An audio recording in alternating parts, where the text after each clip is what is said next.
Okay. So ನಾವು ಕೇಳ್ಪಟ್ವಿ ಆ trend ಹೇಗಿತ್ತು ಅಂತ ಅಂದರೆ, ನೀವು ರೋಡ್ ಮೇಲೆ ಹೋದರೆ ರಿಯಲ್ ಪೊಲೀಸ್ನವರು ಕೂಡ ನಿಮಗೆ ಸಲ್ಯೂಟ್ ಹೊಡಿತಾ ಇದ್ರಂತೆ. ಈಗಲೂ ಹೊಡಿತಾರೆ. ಈಗ ಪ್ರೀತಿ ಹೊಡಿತಾರೆ, ಅವಾಗ ನೀವು ಪೊಲೀಸ್ ಆಫೀಸರ್ ಅಂತ ಅನ್ಕೊಂಡು ಸಲ್ಯೂಟ್ ಹೊಡಿದ್ರು. ಆವಾಗ ಬರೀ ಸಲ್ಯೂಟ್ ಹೊಡಿತಿದ್ರು. ಈಗ ಸಲ್ಯೂಟ್ ಹೊಡೆದು ಸುಮಾರು ಜನ ಆಫೀಸರ್ಸ್ ಬಂದು ನನಗೆ ಹೇಳ್ತಾರೆ, ಸರ್ ನನ್ನ ಆಫೀಸರ್ ನೀವೇ ಇನ್ಸ್ಪಿರೇಷನ್ ಸರ್, ನಿಮ್ಮ ಸಿನಿಮಾ ನೋಡ್ಕೊಂಡು ಬರ್ದಿದ್ದು ನಾವು. ತುಂಬ IPS ಆಫೀಸರು ತುಂಬ ಜನ ಹೇಳಿದ್ದಾರೆ. ಯಾಕಂದರೆ ಆವಾಗ ನಾನು ಸಿನಿಮಾ ಮಾಡ್ತಿದ್ದಾಗ ಅವರೆಲ್ಲ ಸ್ಕೂಲು ಕಾಲೇಜಲ್ಲಿ ಇದ್ದಂಥವ್ರು.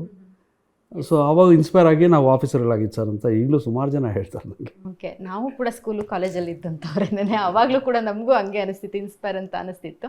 ಸೊ ಆ ಕಾಕಿ ಡ್ರೆಸ್ ನಿಮಗೆ ಬಹಳನೇ ಚೆನ್ನಾಗಿ ಸೂಟ್ ಆಗುತ್ತೆ ಅಂತ ಅನ್ಸುತ್ತೆ. ಅಂಬರೀಷು, ಪ್ರಭಾಕರು ಎಲ್ಲ ಲೋ ನೀ ಯಾಕೋ ಮನೆಯಿಂದ ಬೇರೆ ಬಟ್ಟೆ ಹಾಕೊಂಡ್ಬರ್ತಿದ್ದೆ, ಹಾಕೊಂಬಿಡು, ಮನೆಯಿಂದ ಬಟ್ಟೆ ಎಲ್ಲ ಬಂದ್ಬಿಡು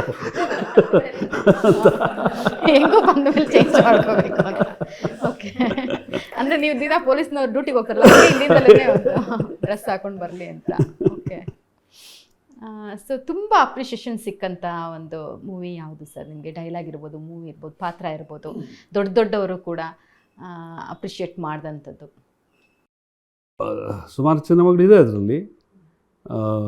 ನಾನು ಬಿಗಿನಿಂಗಲ್ಲಿ ಮಾಡಿದ ಕೆಲ ಸಿನಿಮಾಗಳು ಮನಸ್ಸಿನ ಮೇಲೆ ತುಂಬ ಒತ್ತಡ ತಗೊಂಡು ಮಾಡಿದಂಥ ಸಿನಿಮಾಗಳು, ತರ್ಕ, ಉತ್ಕರ್ಷ, ಅದಕ್ಕೂ ಪ್ರಶಂಸೆ ಬಂತು. ಯಾಕೆ ಅಂತ ಹೇಳಿದ್ರೆ ಆ ಥರದ ಜಾನರ್ನ ಅಭಿನಯ ಆಗಲಿ, ಆ ಥರದ ಕ್ಯಾರೆಕ್ಟರ್ಸ್ನಾಗಲಿ ಕನ್ನಡ ಸಿನಿಮಾ ಆಡಿಯನ್ಸ್ ನೋಡಿರಲಿಲ್ಲ ಅವತ್ತು. ಅದುವರೆಗೂ ಏನು ಅಂದರೆ ವಿಲನ್ ಅಂದರೆ ಒಂದು ಅರ್ಚಾಟ, ಒಂದು ಉದ್ವೇಗ ಇರಬೇಕು, ಹೊಡಿಬಡಿ ಇರಬೇಕು, ಕೋಪ ಸಿಟ್ಟು ಅಂತ. ಬಟ್ ಇದು ಸ್ವಲ್ಪ ಗಾಂಭೀರ್ಯತೆ ಇರುವಂಥ ಪಾತ್ರಗಳಾಗಿತ್ತು. ಅದು ತುಂಬ ಮೆಚ್ಚುಗೆ ಬಂತಾಗ. ತುಂಬ ಜನ ಆ ಸಿನಿಮಾಗಳು ನೋಡಿ ಆ್ಯಕ್ಚುಲಿ ನನಗೆ ತೆಲುಗು ಸಿನಿಮಾಗಳೆಲ್ಲ ಆಫರ್ ಬರೋಕ್ಕೆ ಶುರುವಾಗಿತ್ತು. ಆ ಸಿನಿಮಾಗಳು ತುಂಬ ಹೆಸರು ತಂದು ಕೊಡ್ತು, ತುಂಬಾ ಖುಷಿ ಆಯಿತು ನನಗೆ. ಕೆಲವು ಸಲ ಸಿಂಪಲಾಗಿ ಮಾಡಿರ್ತಕ್ಕಂಥ ಪಾತ್ರಗಳು, ನಾನು ವಿಲನ್ ಪಾತ್ರದಲ್ಲಿ ಯಾವುದೇ ಆರ್ಭಟ ಇಲ್ಲದೆ ಸಿಂಪಲ್ಲಾಗಿ ಒಂದು ಲವರ್ ಬಾಯ್ ಆಗಲಿ, ರೊಮ್ಯಾಂಟಿಕ್ ಬಾಯ್ ಥರ ಮಾಡಿರ್ತಕ್ಕಂಥ ಸಿನಿಮಾ ಆಗುಂತಕ, 27 ಮಾವಳಿ ಸರ್ಕಲ್ಲು, ಅವಳು ಸಾಕಷ್ಟು ಪ್ರಶಂಸೆ ತಂದುಕೊಡ್ತು. ಅವೆಲ್ಲವೂ ಆವತ್ತಿನ ಪೀಳಿಗೆಗೆ ಒಂದು ಹೊಸ ಥರದ ಪಾತ್ರಗಳಾಗಿತ್ತು.